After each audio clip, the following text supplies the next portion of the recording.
What's up guys, Carmine here, back again for another review, this time for House of Dragoon episode 8, and I have to say, this is possibly the best episode we've gotten so far in the show, and after watching it for the third time, I have to wonder, has the setup we've had for the past few episodes all been worth it for this moment? And if so, is that a bad thing? And how many seasons can this show actually go for, realistically, and not drag on like Season 8 did? Let's get to it. Before that, this video was brought to you by Established Titles. If you're watching this, then chances are you like Game of Thrones, and you've probably heard the characters call each other lords and ladies 1,000 times already. Well, now's your chance to be one yourself. With Established Titles, you can buy a 1 square foot plot of land over in Scotland, and once you do, they'll send you an official certificate with a crest and plot number to see the exact location of your land, and with this, you could officially change your title to Laird, Lord, or Lady, and get it on your credit card, plane tickets, and even that spicy Tinder profile. You can even get one for your pets, like I did, and now she is officially a lady. But that's not all, because Established Titles plants a tree with every order and works with global charities such as One Tree Planted and Trees for the Future to support global reforestation efforts. And the really cool thing about all of this is that it makes for an excellent gift for that Game of Thrones fan in your life. Seriously, it'd be a great gift for your wife, or your wife's husband, or even your wife's husband's boyfriend. So head on over to the description below and click my special link or use my code RedTeam to get 10% off your official title today. And you better hurry, because the first 200 people to use my link will get a plot of land right next to mine so we can be land buddies together. So head on over to the description below and click my special link or use my code RedTeam to get 10% off your official title today. Once again, that's establishedtitles.com/RedTeam or use my code RedTeam to get an additional 10% off your official title today. And thank you to them for sponsoring this video.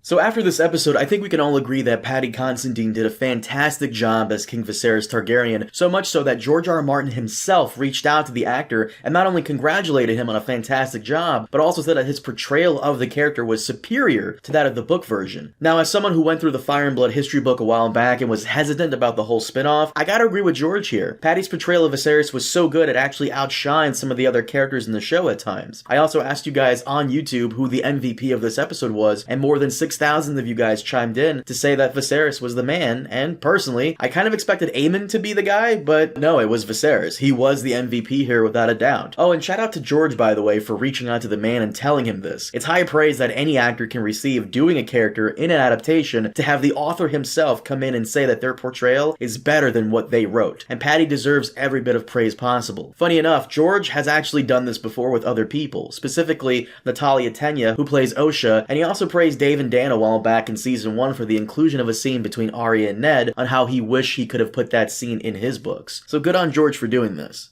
But now that we've reached this point in the story and, hopefully, the final time skip, was it all worth it? I'd say yes, but it was a very weird journey getting here from episodes 6 and 7 specifically, and thinking back on it now, I really enjoyed the first 5 episodes, but we really did need more time with the episode 6 characters to really fill in certain moments, specifically with Rhaenyra and Harwin Strong, and even Alicent's kids, who I would argue are way more important and interesting than Jace and Luke. This is actually something George addressed recently in his blog post about how the show could have had 13 episodes, stating, if House of the Dragon had 13 episodes per season, maybe we could have shown all the things we had to, quote-unquote, time jump over, though that would have risked some viewers complaining that the show was too slow and that nothing happened. See, I don't want to agree with George here on this, but he has a point that there would be a lot of people out there not liking the show because it took too long to set up and get into the meat and potatoes of why some viewers tune in to watch Game of Thrones. The dragons, the violence, the titties, all that. And in case you hadn't noticed, we haven't had much of the dragons. I recently did a podcast with Phil the Issues Guy, and he made a great point about how HBO has always had shows that mainly focused on establishing characters over several episodes, where most of the time nothing did happen until the very end with big payoff. Shows like The Wire and The Sopranos are great examples of this, and I have to wonder if our attention span as viewers have gone downhill in the 2 decades since those shows came out. And George has been fairly hands-on with his project, so you can bet that he wanted more episodes to flesh out more of the characters and who they are before we got to the dance, but I'm sure it was shut down because of either budget or people complaining. While you and I may be okay with 13 episodes of setup, the average person who watches this, who are casual fans, may not be so inclined. Hell, you had dipshits like Joe Rogan who said they stopped watching once the 10-year time skip hit back in episode 6, so you can imagine how many more smooth-brained barbarians would have done the same because nothing is quote-unquote happening in the show. But all that being said, this episode was fantastic. I love the subtle hint that it's been 6 years since the last episode. They did that very well and have consistently throughout the entire show.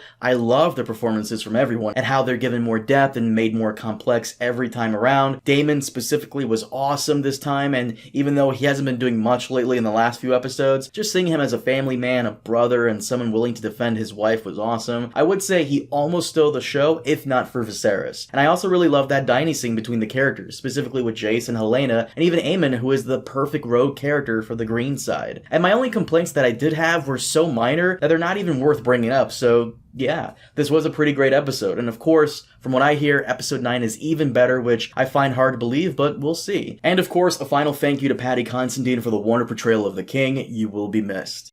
And before we wrap things up here, I did want to discuss briefly the blog post that George put out and how the show could go on for 3 more seasons. And thinking on it now, oh man, I just don't see how that's possible. Personally, I believe that everything could be wrapped up in 3 seasons, including this one, but an extra 4th?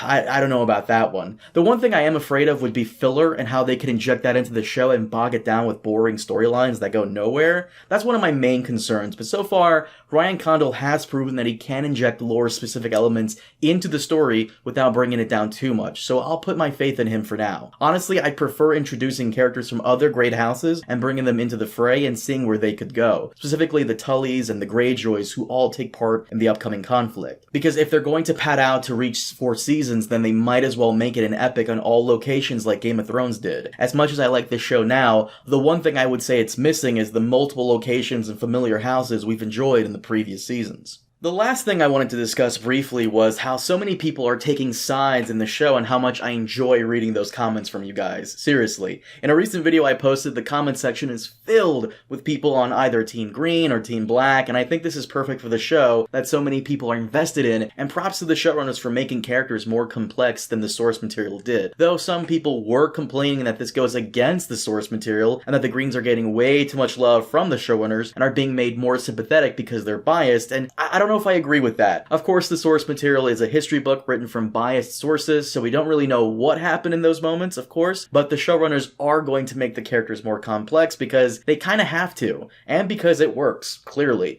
Why anybody would want generic bad guy villains in an Ice and Fire story is beyond me. I think one of the main reasons we enjoy the series so much is because all the characters, for the most part, are gray, and nobody is truly evil or good at the same time. However, I have to say, please keep up comments like these. I really enjoy reading them, and they're just really fun. But guys, that is it for today. Thank you so much for watching. Of course, definitely let me know what you thought of this episode, and also be sure to tell me what you're most excited for going forward for episode 9, and of course, hit that like button and subscribe if you haven't already. It helps out the channel. But once again, thank you so much for watching, and I'll see you all next time. Have a good one.